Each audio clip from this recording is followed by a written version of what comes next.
Good morning, everybody. Episode 23 starts in 30 seconds.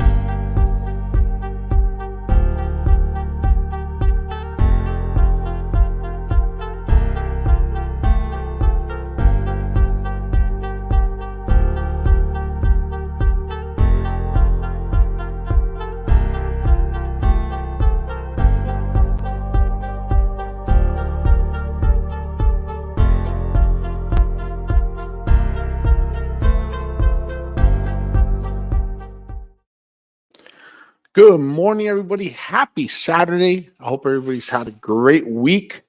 This episode 23, is brought to you once again, by DCJ Notary Services. We serve East DFW. We're a bilingual mobile notary service company, and we're here to serve you and help you in any way we can. This week's guest is the son of a legend. Okay. He's the son of three-time boxing world champion, the one and only Hector Macho Camacho. Hector Camacho Jr. is no stranger to the ring himself. He holds a boxing record of 58, 7-1, 32 of those wins by knockout. Ladies and gentlemen, it is Macho time. It's Hector, still Macho time. JC, how you doing, brother?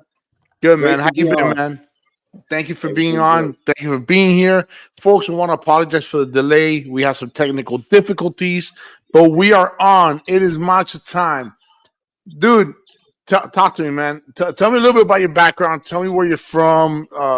Tell me a little bit of history about you. Okay.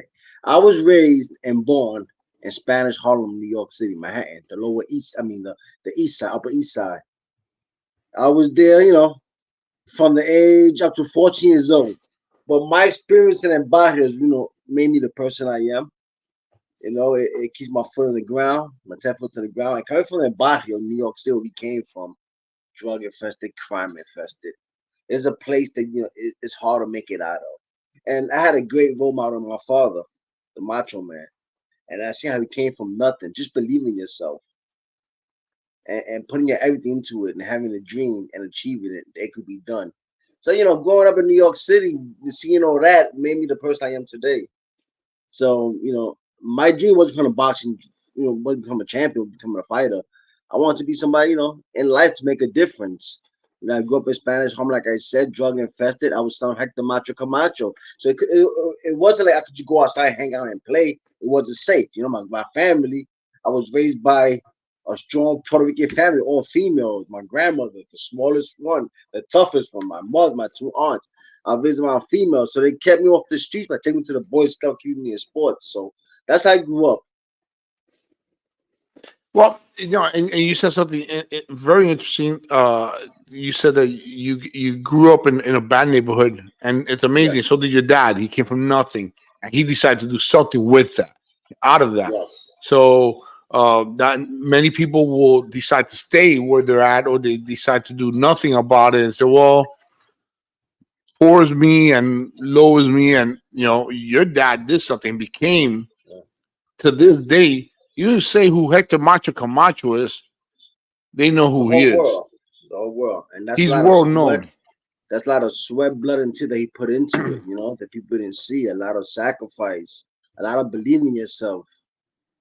Which is something that when you able to believe in yourself, believe in God, believe in anything is possible. So seeing that, I knew it was possible. But then again, JC, we come from the South. We're talking minorities. Most Puerto Rican families we raised nowadays without a father figure. It's just a mother, one parent household, which is the mother, not the father involved.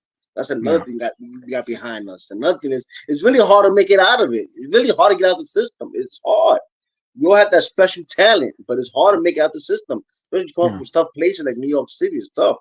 Puerto Rico, places, it's tough to make it out of those places, Yeah. And well, you said you didn't always want to become a boxer. What exactly did you want to do with your life? As small, like we all were taught that we go by the school system and the system. And, we go to school and you become a doctor or a lawyer. So those all been my kind of things, to be like a doctor, a lawyer. That's my go-to thing. but of course, school, it takes the school to be in that. I wanted to be something special. And that didn't change in 1985 when my father fought Evan Rosario. And at that time, people knew who I was, little kid. People just stopped, oh, you Camacho's son. But that was the fight that changed my life. I did the ring walk. When I entered the ring, my father said, go ahead, Poppy, do a flurry. So I threw my punch and shot shadow box. He lifted me up in front of 19,000 fans. I heard everybody cheering. I wanted to be something special that day. That was the change in my life, And then, as my family kept me off the streets, as my father's popularity grew, the people thought I was rich. I lived in the project, so I did have resentment. Yeah, that's my father, but I didn't want to tell people that's my father. I was living in the projects, though. You know what I'm saying? And that was embarrassing. The other side of it, my grandmother wanted people. She was scared they were gonna kidnap me. Think for ransom. You Camacho's son. So it was kind of tough. So they guarded me during that time. And New York City was rough during that time. So they kept me in sports, and that's why I wanted to be a Roberto Clemente. I wanted to be a baseball player. That's why I went to baseball league. I kept myself out of trouble by being that. I didn't go no box. I didn't have to go no box. My father, Macho Camacho, So my dream was to be a baseball player. I would love sports, and thanks to the boys club, they kept me out the streets. The boys club. Okay, so you're with the boys club. Oh, that's cool. That's cool. That's really cool. What you call it? And that's kind of gotta suck that you probably want to brag who your dad is, but you gotta keep it quiet because of where you're still living in. People don't realize what some kids and that kept me humble. Wow. I have to stay quiet. Don't tell my father's Camacho. I couldn't tell nobody. So I lived that way growing up, staying quiet, watching others, not bragging. Then people started, no, it's Camacho. Then it started changing, And when came my father on TV, started coming out. But it was tough. Why? I was doing the projects. My father was making millions on TV. I wasn't. That grew resentment. I didn't know any better until I'm older now. Now I'm a fighter. I look back in life and I totally understand the sacrifice. I totally understand everything now. But yeah, man, it was tough. If I tell Camacho Jr., oh yeah, you know how to fight, let's fight. I just get bullied and picked on. So it was either it had its good and it had its bad. Now, growing up, when you started learning how to fight, did your dad teach you, or did you have some? The streets. We just slap box back in the days, but it didn't start until I moved to Orlando, Florida, in 1992. My father fought Chavez, one of his biggest paychecks. He made good money. He put us a down payment on a home in Florida, so we left New York City for a better life, going to Orlando, Florida. So when I got to Orlando, Florida, I started school. When I came out of school, I just stayed home and do nothing because Florida was still a lot of grass, a lot of cows. It was country still, compared to New York City, where everything was go, go, go, go. Spanish Harlem.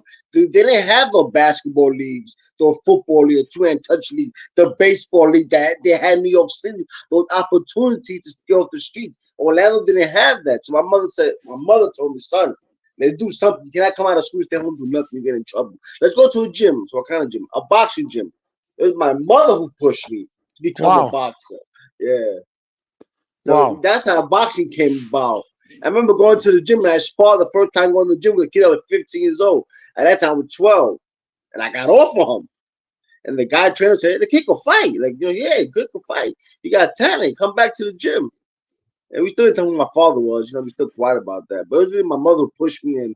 Hey, come on, son. Come on, son. Get up in the morning. Go jogging. Come on, son. You could do it. Your father did it. So that's where I came from. I used to watch my father every time. See him in the gym. My father go to sleep. I just go to his room before his fights, put his boxing outfits on, look in the mirror. I wanted to be the macho man. He was my hero. He was my macho dad. You know what I'm saying? It was like a dream. Well, my father, I lived a life, Lamborghini, flying here, going here. But then go back home to reality, going back to the hood, to the ghetto, where it wasn't the same. You know what I'm saying? And it was that type of, this is all holding my chest. Yeah, I can't tell I'm Camacho Jr. That was snappy. You Camacho Jr.? You live in a project for shorty. Look at your stinkers. You Camacho is a laughing, bully, and make jokes at me. You know what I'm saying? New York City, growing up was tough. If not, oh yeah, you know how to fight? Let's fight. Come on. I had that a lot. You know what I'm saying? So I had to really stay quiet about certain things and keep it to myself. And that made me the person I am. Okay, when we moved out there, my mother said, don't tell nobody Camacho Jr. Use your middle name. Your name is Luis Camacho. And that Luis Camacho, thanks to my people at 112th Street, Madison Avenue, Los Tres Unidos. I moved to that project at 12 years old. And when I moved over there, I had to stay quiet. I'm Luis Camacho. They didn't know I was Camacho Jr. My father wouldn't visit me at that time, at that project while living at that time, you know? So I grew up finding myself young and being comfortable who I am. Oh, you say your dad wouldn't go visit you while you were so When I moved to that project, no, he didn't know I was over there. He thought I was in Florida. And, doing that, he's always calling me up and check on me. He was trained. That's when the resentment grew. I wouldn't see my father as much. I would just see him whenever he had fights. I probably would come to the fight. And at summertime, I'd go out summertime and be with the family, my grandmother, Christmas. But that's where the resentment grew at. But yeah, during that time, he wouldn't visit me on that side. When I lived on 112th Street, in Madison Avenue, he wouldn't go out there. He didn't know I was out there.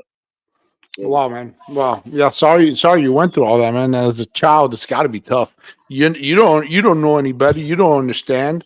It was special. Yeah.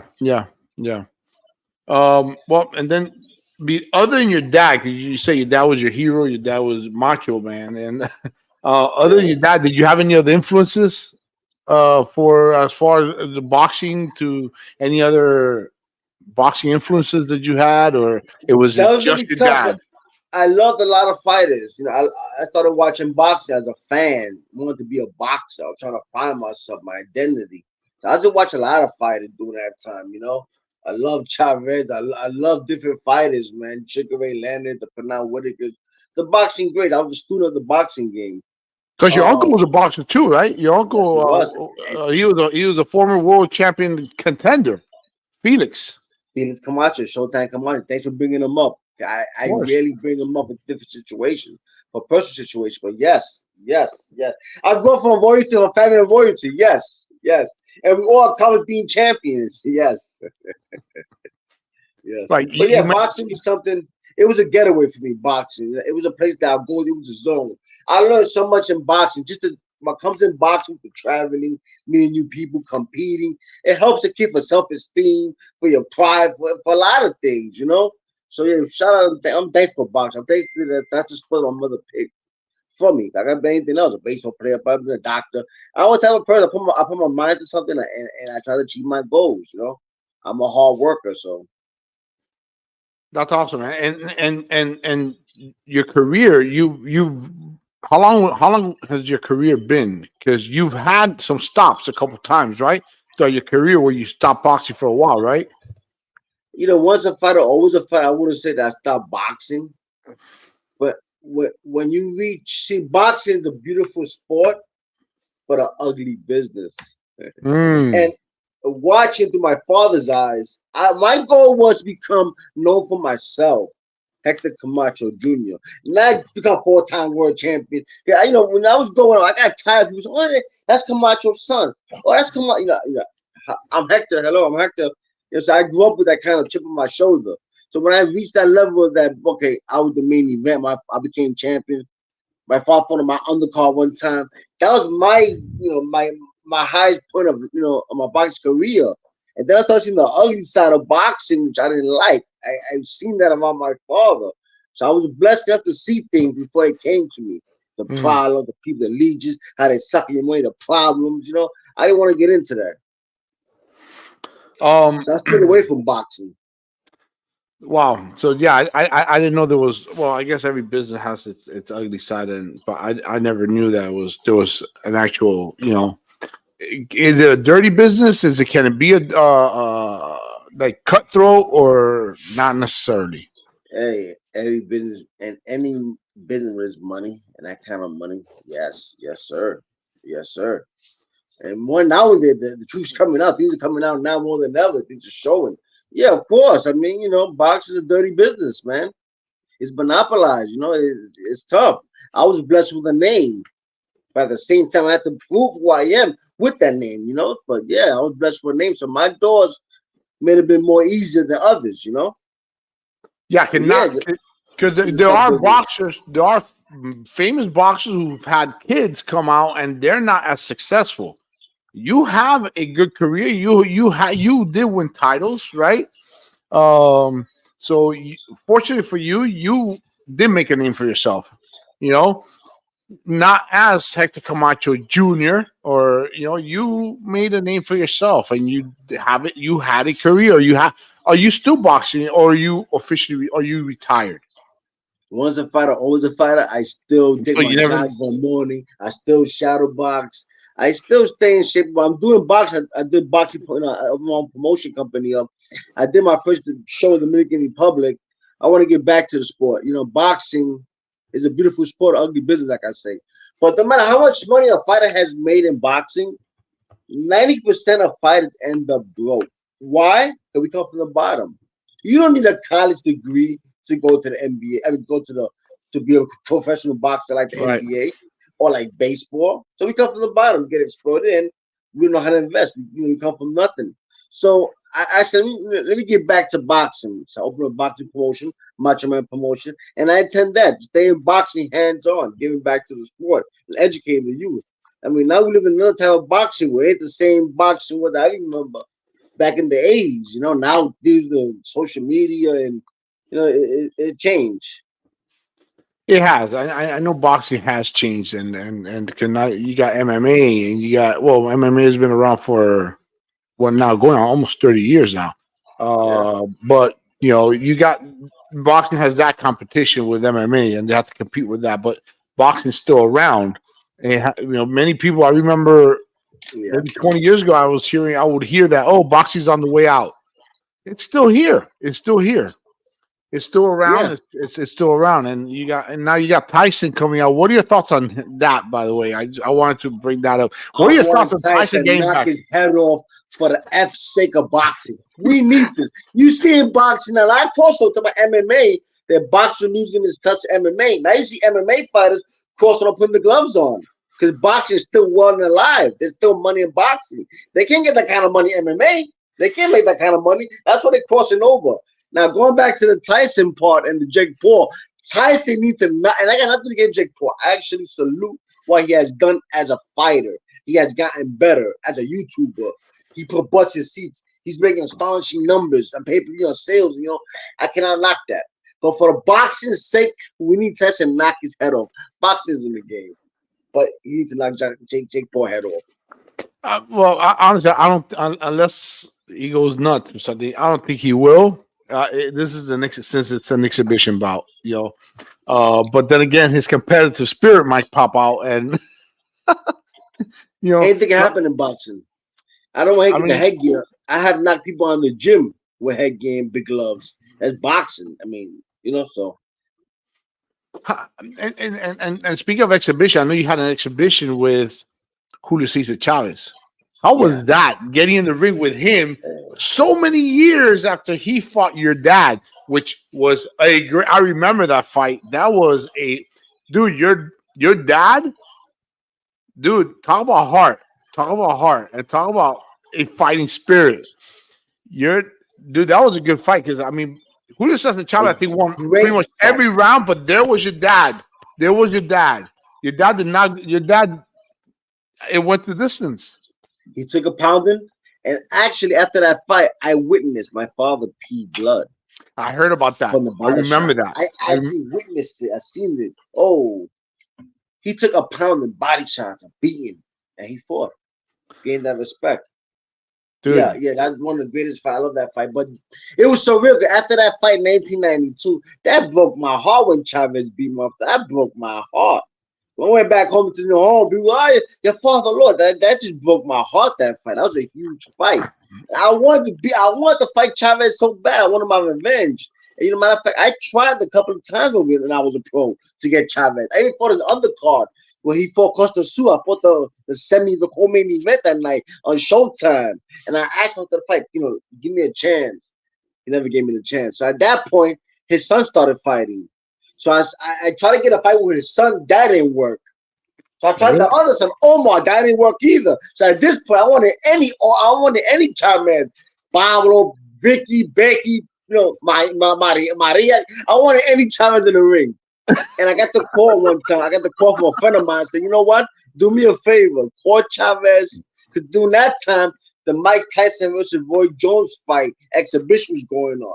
And it clicked in my head at one time. And my father's documentary came out too on Showtime. The story of Macho Camacho. I remember they showed the Chavez fight. So it clicked in my head. And I said, you know what? Call Chavez. He would do exhibition with me.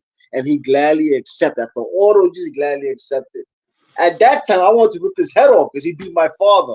But when I seen this legend face to face, gray hairs, wrinkle on his face, I gave him a hug and a kiss because this ain't the legend I remember. Chavez was great, man. So it was just an honor sharing the same ring with him and doing something historic that hasn't been done. That a father and son fought the same person. I mean, I done that with Uniburg campus. My father fought campus. I fought in B campus after that. But Chavez, this was huge for me. So that was something I always wanted to do in boxing. It was a dream come true. I bet it was, man. I mean, and I know many and an exhibition. That's probably why he said, "Yeah." I go, well, this is not going to be too dangerous. It's going to be an exhibition. Again, exhibitions you're not supposed to go all out. I'm assuming you compete. You compete. It's a competition, but you're not there to kill each other. Am I right? You displaying your talent. That's what it should be like. Exhibition. They're both fighting the good working out. Now, when the bell rings, it all depends. At one point, Chavez guy took his headgear off and threw it on the floor and wanted to fight with a headgear. I said, man, don't set down my mouth. If you felt like that, you had been took off for the first round. But that kind of thing, the blood get involved in it, the bell rings, you hit somebody after the bell. It's tough sometimes to hold back. But yeah, it's exhibition. Now, what is your proudest moment of both for you, for your career, and your dad's career? For both, what are your most proudest moments of both careers? You know what? When it comes to my father's career, I have a lot of great fights that I look back. I love that moment. I love that moment. And for me, my proudest moment was when I went inside the ring for the Rosario fight. But as life went on and years passed, and it may it's sensitive for me to say that, I think my proudest moment it comes down to my father. And it may sound crazy, the first time I'm saying this, after he passed away. Because the love I received from millions of people, it was just mind blowing, man. Like, wow, what you left behind, past the legacy, what he left behind. That anywhere you go in the world, you say, what time was it? Now people remember Macho time, the impact he left in the sport of boxing. If you watch boxing now, about 90% of boxers wearing a Macho Camacho type of boxing trunks with the with the sashes, the Indian, the skirts. He left a handprint in boxing and the legacy. That's wow. That might be my proudest moment, man, when I think about it. Just what he left behind, the legacy. It's like mind Well, blowing. he changed. He changed he brought this energy.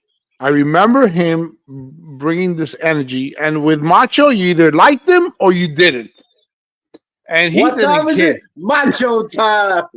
And he did not Legacy. care. He did not care.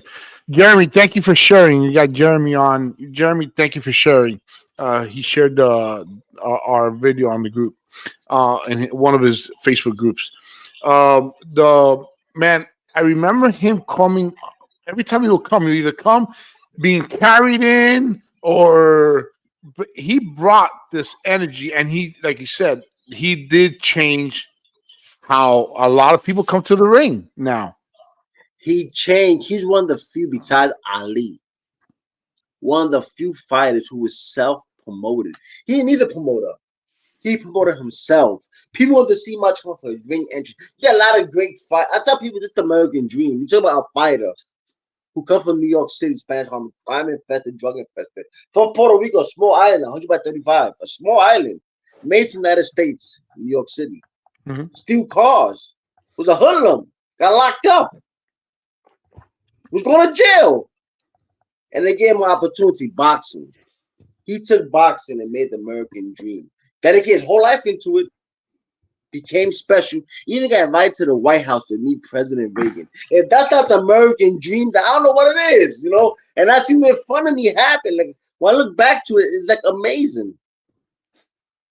Jeremy Thompson says Macho Camacho was awesome.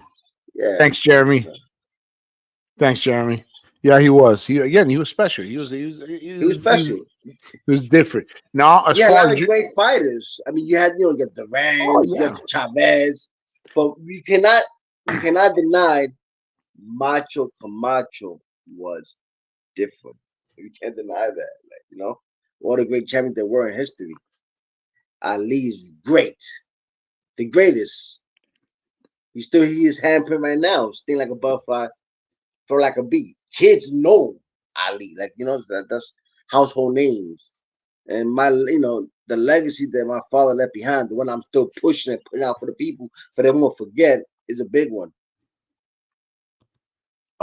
I was going to leave this question for last, and before we get into your proudest moment of your career, let me ask you now: if we were to create a Mount Rushmore for boxers, because that question always pops up for wrestling, if we were to create a Mount Rushmore for boxers, who would be on there?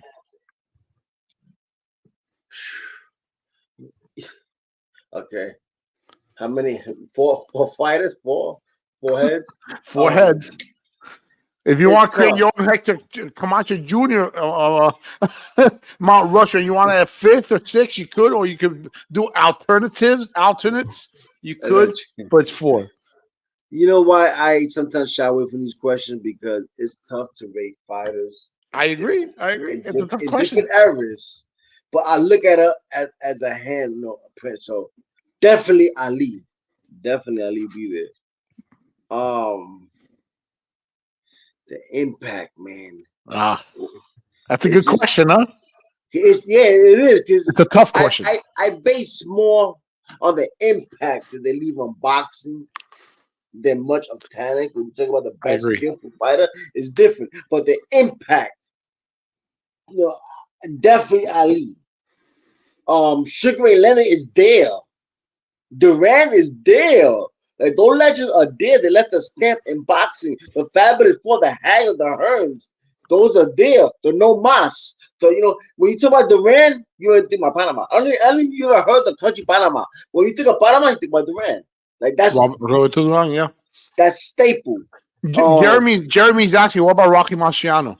He said, well, how about Rocky? To appreciate that, but yes, his name goes down. He's undefeated. His name goes down is a mark. Like Floyd had to pass to beat Rocky Marciano. Like Holmes had to beat Rocky Marciano. Yes, he's a standpoint. He should be there. Yes, I would. Yes. It's tough to say the different eras. The Jews really who started boxing. The European that came from that kind of Caucasian. It came. It's tough, man. That's really unfair, man. I'm put my father. I'm put my father in there regardless. It's Macho time. We'll put him in there because he had changed the game, revolutionized the game, changed it from the 80s. He was just during that time, from the 80s to 90s, it was Macho time, So I put him in there too, man. It's tough, man. That's kind of unfair, man. And Floyd is like art. Yeah. You appreciate Floyd with time. If you look back at Floyd Mayweather fights now, you will see shutouts like you pitching. You will see shutouts, no hitters. Floyd dominated fighters technically. He just dominated. And you appreciate him now when you look back at, damn, he beat this guy. Damn, he looked good in that fight. I don't think Floyd had lost. All the fights he had, how many rounds he had? You gotta look at how many rounds that Floyd had fought and how many rounds he had lost. Hey, that margin must be crazy. And Floyd Mayweather somewhat reminds me a little bit of your dad. He's a fighter. He's a great fighter, but he's also a showman. He liked having a good time also. Floyd Mayweather likes having a good time. I would dare say that Floyd got a lot of some of that from the Macho Man. I agree. Arturo Gatti, he won inside a ring on a chair like my father did, like a Roman. Remember that? So of course, and being that showman, remember when it was pretty boy Floyd Mayweather, he wasn't selling as much. The fight, he was great talent. But his fight wasn't selling. He wasn't that commodity until you got the right team behind him, became the money team. But Yeah. yes, they became more out there, more brash, and yeah, it took to the next level. But I agree. Yeah, I agree. But Floyd belonged in a class apart. It was like Matrix. You watch Floyd. It was a Matrix. He both on defense in there. It was a Matrix watching them. Like, you know what I'm saying? It was an art. You appreciate it with time. Okay, so going back to you, what are your proudest moments of your career? I got a couple. A personal problem with me and my father. There was one time that I had a guy called Harold Warren. Never been knocked out before. And I was the one contender at that time. I didn't have to fight him. My father said, "Don't fight him. He gonna fuck around and beat you, huh? He gonna beat me." And I took that fight just to show my father. I knocked him out first round. He never been knocked out before. I took that fight just to show my father. You know what? Look, those were the proud moments. Winning my first fight, of course. Winning my first championship is proud. But if I had to put all in a nutshell, it will all go back to 1992. And my father lost to Chavez. I wanted to beat Chavez so bad. I wanted that revenge. And just sharing the ring with him years afterwards, God is real. That's my father's moment. I Amen to can't that. top that. I can't Amen. top that. I cannot top that. 1992, after that fight, I want to become a fighter. That's what's on the amateur. That's Chavez lit that fire in me. He beat my father. My father was a mince, he was the macho man, he was the king. And when that happened, like, oh, that was, my father's moment. Just sharing the ring. And I told my wife before that fight, I said, watch, I want Chavez after the fight gonna tell us you just like your father, but you hit harder. And after the fight, that's exactly why he came up and told me. Fast like your father, but yeah, hard, Junior. And I just, that was just the proudest moment I could say. So now, yeah, I mean, and that's again, it's amazing. How many people can say that they fought the same, they were in the same, shared the same thing or same ring as their father. Not too many people can say that. And not just any fighter, No, arguably the greatest Latino fighter in history. This man was like 89-0 before he first lost. yeah. El gran campeón mexicano, Julio Cesar. It's not just anybody. He's fought a lot. He's fought he actually hit over 100 fights, right? I believe, Yes, if I'm not mistaken. he's like 109 when he finished 109, 13 or something. I gotta go back and check my facts, but yes. And he was 61 when he got into the ring with you. I think 61, 62 when he got into the ring with you. 59. 59. Yeah, a couple years a little difference. Now let me ask you the next question. What is your favorite fight that you ever saw of your dad? Who with who, and what is your favorite fight of yours? And again, I know there's many. I know there's another tough question. I know there's so many to pick from. There's so many to pick from. One fight that I like, and I'll go back to 1985 with the Rosario fight, and my father showed the way. And plus, I came inside the ring when I was young. That's why my favorite. But he showed balls that night. Cause Chapo Rosario hit him.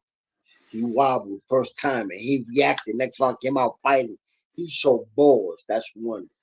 Other one was the Chavez fight, because he showed balls. That means macho. Like, he fought, he took a pounding and lasted with the legend. Chavez was rolling through people left and right, knocking anybody out.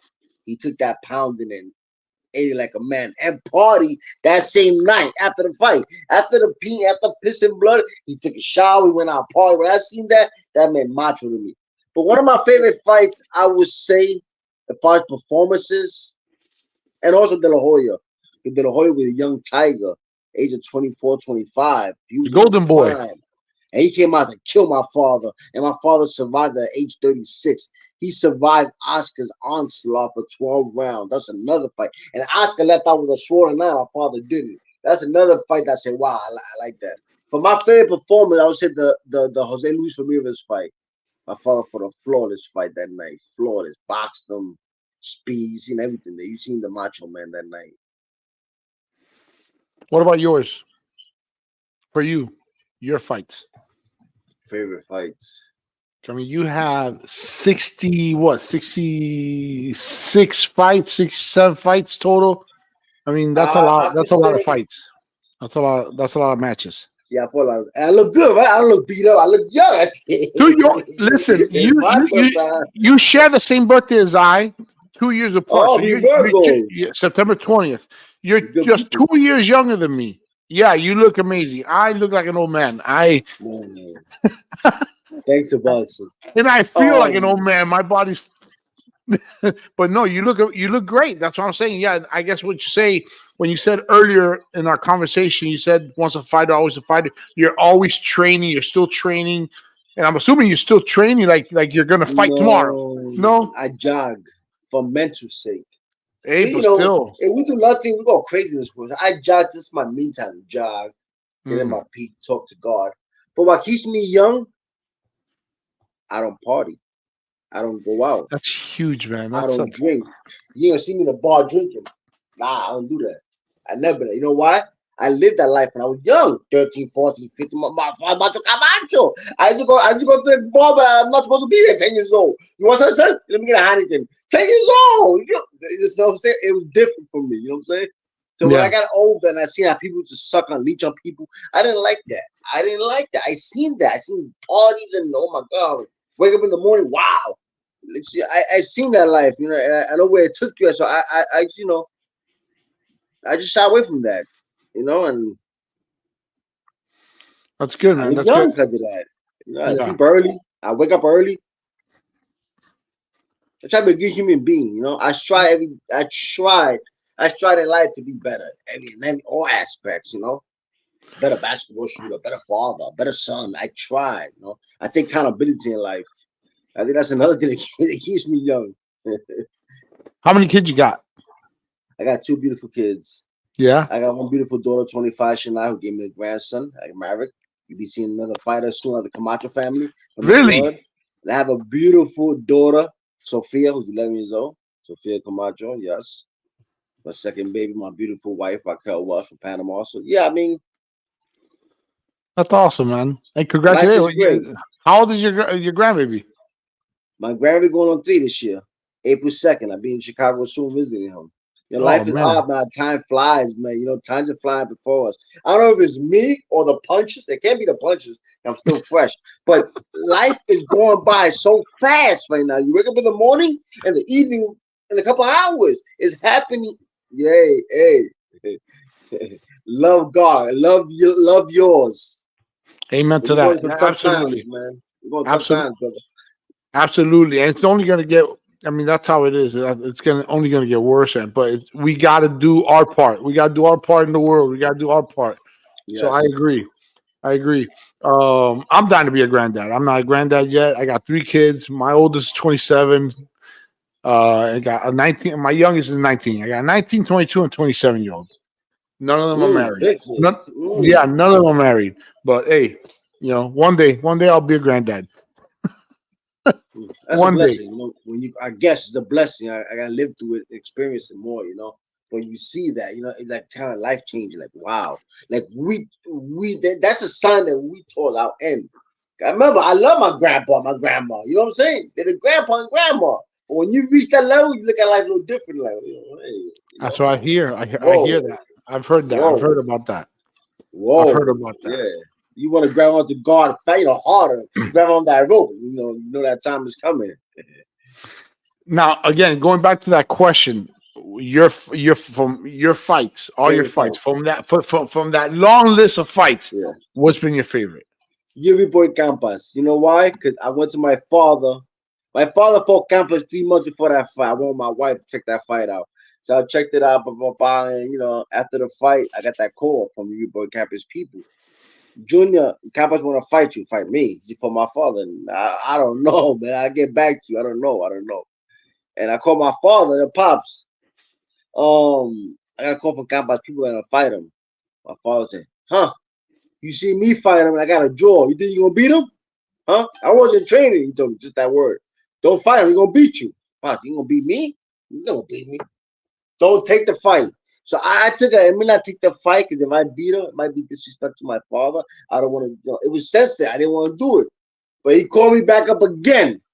Don't take the fight. He's gonna beat you. That pissed me off inside. You know why? That man ain't gonna beat me. You crazy? And you know, you were campus. You know, 3-time world champion. And he was, you know, solid fighter. You know. I took the fight on 2 weeks notice. I took the fight. I mean, on 2 months. I took the fight. Let's do it. and I beat him. And that's one of my pops, man. When I show my pops again, pop, look, man, look, But yeah. I got a lot of them, man. A lot of them. But that would Uh, rank one of the top ones. you did you do any sparring with your dad? Did you spar with your dad? When I was coming up, I just sparred with him as an amateur. When I turned pro, I stopped. I started landing shots. He's my idol. So Yeah, I of knew course. everything he was doing. I knew when he does the double, the fake, the jab is coming, the 1-2 is coming. I know his steps. I study him. But when I started as a pro, I started hitting him. I said, nah. I stopped one time. One time I hit him, and he got mad. The next time he came with a hard uppercut. Bang! Because his boy was out there, starting. Am I here? But son getting off on you. And Pop started getting pissed off. And when that started happening, I didn't want to disrespect.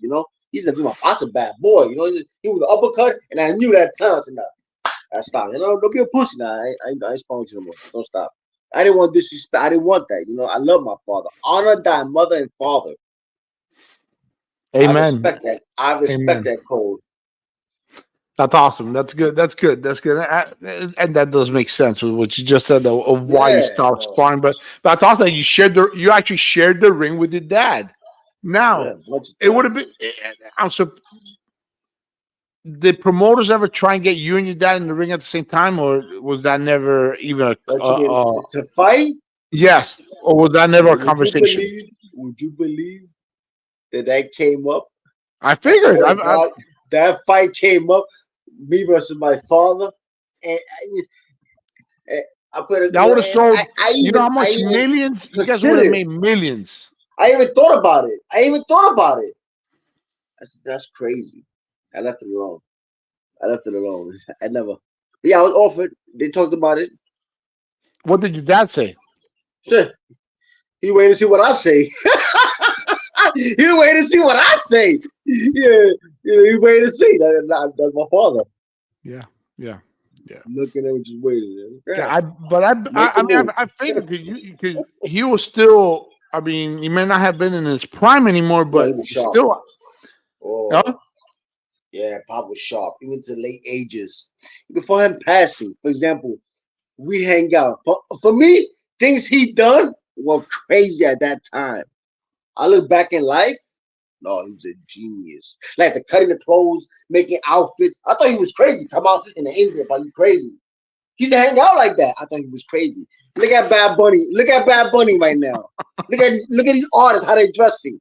Look at these boxers, how they dressing. Macho Camacho It was started with. ahead of his time, man. But yeah, I look back and like I look at life and like, wow, he was different. When did you realize he was? My dad is a legend. I know your dad. I know to you he was a hero. I know to you he was a hero. But when did you realize that the world knew your dad as wow? When did you His death, realize, hey, my dad is a legend? his death, Really? the cause. To this day, I get about 10, 20 messages in my inbox. I love your father. He was my idol. To this day. When he passed, I'm a Muslim. I had Al Jazeera Network, Muslim, Arabic, come down to Puerto Rico for the interview. That just blew me. He was on TV for like 4 or 5 days straight on his death. The cause, the love, to this day. So I mean, it started with his death, man. Even he didn't know. I'm sure he didn't know how much love, how big he was. And it's sad because you don't know how big until you go. Like that's just how life is. You know by you gone. That's just amazing, man. But yeah, during his death, it really. I remember when we took him out when we left the funeral. That I listened to Hector Lavoie. I remember the thousands of people that were there with flags. I mean, it was just like wow, man. It was like mind blowing. If your dad was here right now, what would you tell him?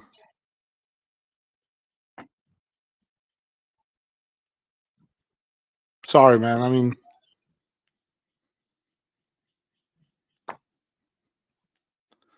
and I think about this question because, I didn't talk to my dad for 17 years. And my dad just passed away a few months ago, and I've been thinking about him a lot lately. And I go through that question, and I regret not seeing him before he passed. And Yeah, I was going to go see him sometime this year, but he didn't make it. Um, so just wondering, what would you tell him? What do you think he would feel? What would he say? What do you think how he would feel about you, and how he would be a great granddad now. yeah, You know, and a good one. and I bet he would be. How was he as a grandfather? How was he as a did he? I bet his grandkids were. um, I just did froze. Because you said when your father passed away, you didn't call him, you didn't reach out, you wanted to. When like my father passed about ¿cuántos meses después que me fui a Puerto Rico y murió? 4 meses, 5 meses. I was in Puerto Rico for a fight. De La Hoya signed me to a 2-fight deal. The first fight was in the undercard of Zab Judah and Danny Garcia, right? That's 2012. My father passed away 4 months prior to his passing, and I said he called me up. So what you doing now, Pop? I got a fight coming up. He said, yo, come out here and train with me. I said, where you at, Pop? I was in Puerto Rico. I said, all right, think about it. My wife was pregnant at that time. My second baby, right? She was pregnant. And like, all right, cool.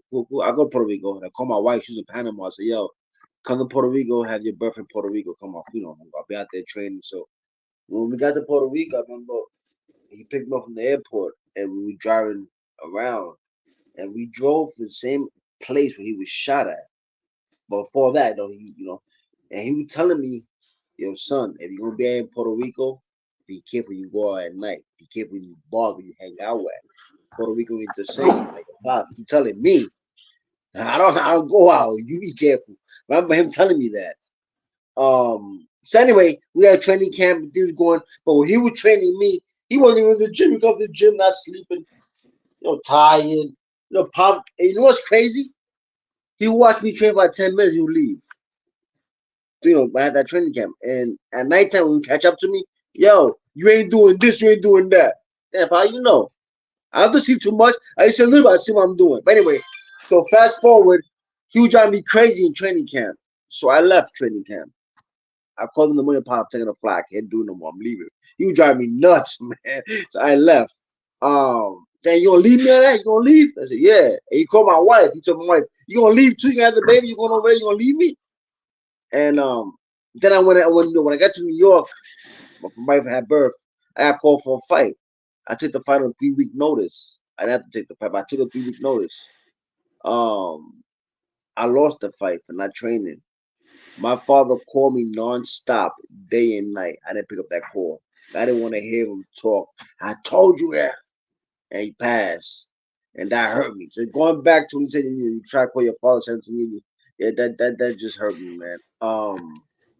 If he was here right now, all I could tell him is thank you, thanks. Thanks. Yeah, yeah. I mean, yeah.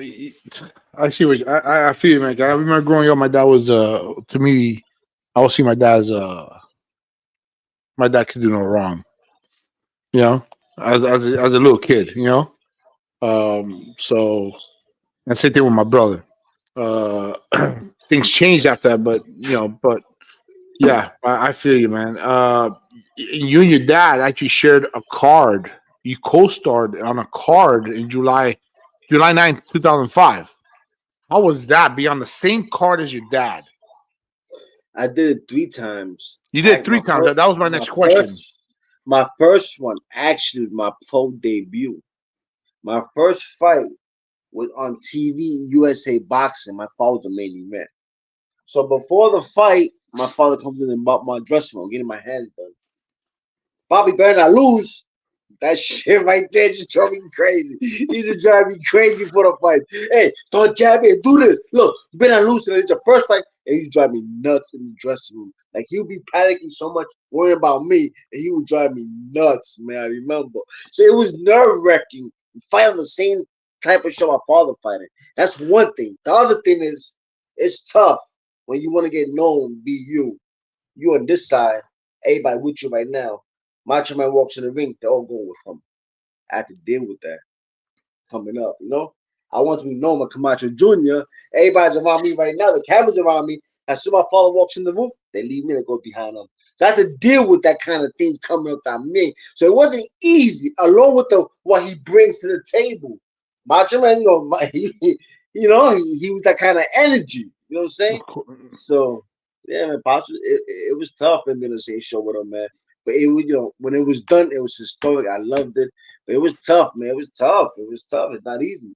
You like come out here, it's cool, it's easy. Nah, it wasn't easy. Oh man, I bet. So you were there 3 times. The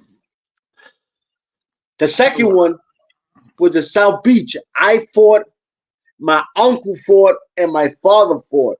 Mucho Macho Madness. And that time I was the main event. I was HBO fighter. I remember this call. I called my father, said, Papi, I said, I got a fight coming up. He's okay, good. Give me on the show. So when I called my father up, HBO didn't want to use him. My father, to them, past his prime. They didn't want to use him. So they wanted me to become main event. I became main event on that show, which I sacrificed my father and my uncle fight on that show. But that was the story. That was the second fight. The third fight was in Phoenix, Arizona. A fight broke out. It was crazy. But every time I do a show, it was venturous, man. It was always, That's the one of the right. normal. That's the one of the Yes. the little right formed out. What happened there? La Raza, and I love La Raza now. They accept me, thank God. But before then, you said Macho Camacho on a Mexican, it would go crazy. They love us now. But before that, man, we formed that show. They couldn't stand up. It was in that rivalry, Puerto Rico and Mexico. Man, it just got out of hand, man. It was over that time. It just got out of hand with the fans. They got out of hands, man. They started coming out attacking us. We were forced, to fight off and defend it, and run back to the dressing room and get out. It was bananas, man. A hell of experience. A hell of experience. In 2014, I think it was 2014 that you did a kid's comic book called Macho Dad, right? Was it 2014? Tell me about that. What was? How did that come about? Big thanks and big shout outs to my partners, Arthur, the good author, great author, Dustin Warburton, who had done books with Marvin Hagler, who had done books with Barbara Streisand, who had his book with Dennis Rodman. He did a lot of children books, and he was a friend of mine. He's a friend of mine. So he called me, hey, what you doing? Doing that much, man? Just relaxing, man. Pops passed away. Oh, yeah, I heard about that, man. Listen, man, you want to write a book, let me know. And I always like to write. I always write. I work on a lot of notebooks. I'm one of those type of people that like to write, I'm a Virgo. You should know, you should understand. You organize. You like in a certain way. So that's how we work. But that's how, I like to, I think that'd be cool. So I started doing much with that book. I started writing my memories and writing things down, and that was therapeutic, man. That was awesome. Just writing, it was awesome. And that opened the door for me an author, which I'm an author now. I'm working on the book right now. I'm trying to stay busy. But yeah, that Macho Dad was just showing the kids. Because my father passed away. I don't know how to tell my daughter that her grandfather passed away. Like, how do you explain to a kid what a death is? Even though a kid deal with death every day, whether it be with a cat, whether it be with a dog, whether it be a human being. So I was trying to explain to my grandkids, okay, a death not necessarily bad thing if you believe in God. You got afterlife. So, and sometimes your father's good, they'll protect you from up high. So I would explain to her. And that's the story basically it's about, And that's I said awesome. a cool side of it. I can't put death in the book. So I put the Macho Man as a hero, his cape. He flew up to the sky to say the storm was coming. He never came back down, just his cape came down. And I grabbed it, and I hold that legacy to today, which is the cape.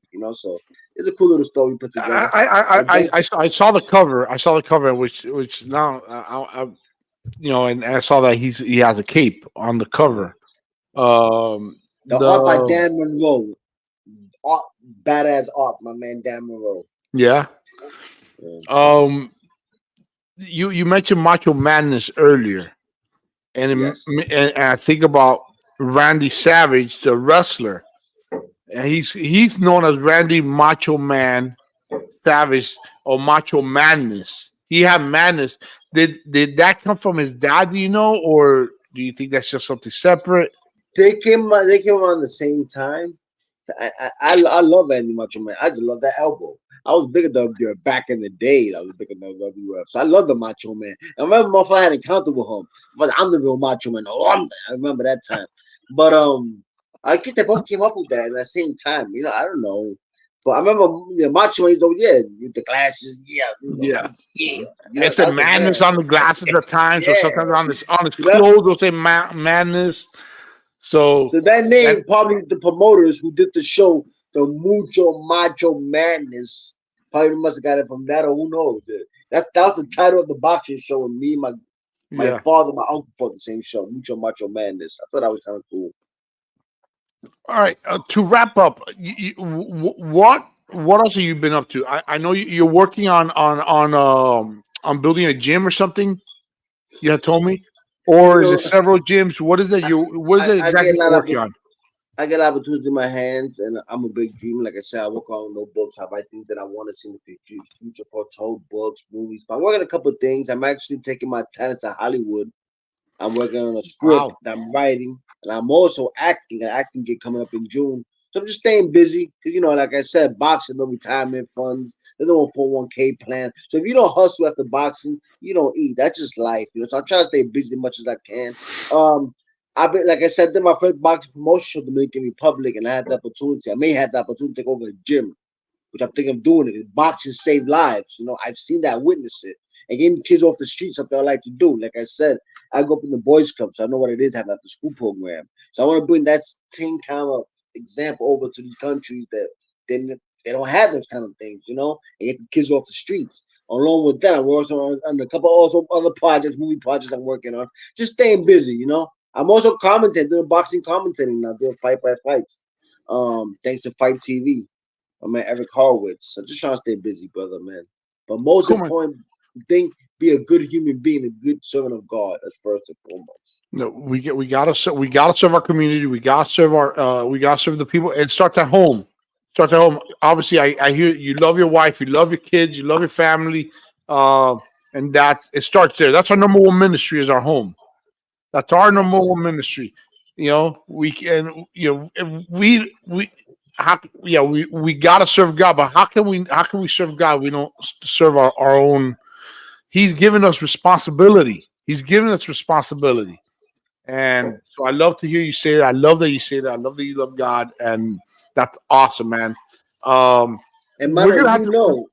we're the Hmm. same age. In our time, it took a village to raise us. We couldn't do too many things. Miss Rosario was looking at us, or Miss Skyman watching us. Now, no more respect, no more love. But I'm sorry, interrupt. Yeah. No, you're good. We're. I want to say we're gonna have to do a part two. 'Cause Not, you told me you're an actor now, and you got some projects coming up. I Okay. want to do a part two later on, where we can talk about those Yeah. projects. Yeah. Okay. Man, Hector, thank you so much for joining me, man. God bless you, man. God bless your family, man. Thank you Thank so you. much for the a little bit of the history, a little bit of the story time. I love this. I do this, and many people tell me, why are you doing the podcast? I do the podcast. I'm having a good time. I'm having a good time meeting different people. You know, and you asked me once, you go, so it's not a sports show. No, it's not. I've had a wrestler. You're the first boxer I've had. I've had actors. I've had musicians, and that's what this is about. This is about having fun. I want to have a good time, get to know people. I love people. I love getting to know people. We all So, have a story, JC. We all have a story. We amen all to have a that. story. And I want to give thanks to you, Jay, because people like you keep us alive. You ask, why are you doing that? If you don't keep me alive, I'm not relevant. I cannot bring my message out there to other people. So I'm thankful for people like you guys. So don't get credit. If it ain't for you, nobody interviewing us. So thank you for that, man. Thank you, man. Thank you so much. Hey, God bless you, brother. God bless you, man. Take care of Macho yourself. time. We'll stay in touch. Guys, thank you for joining me. God bless you guys. Have a great day.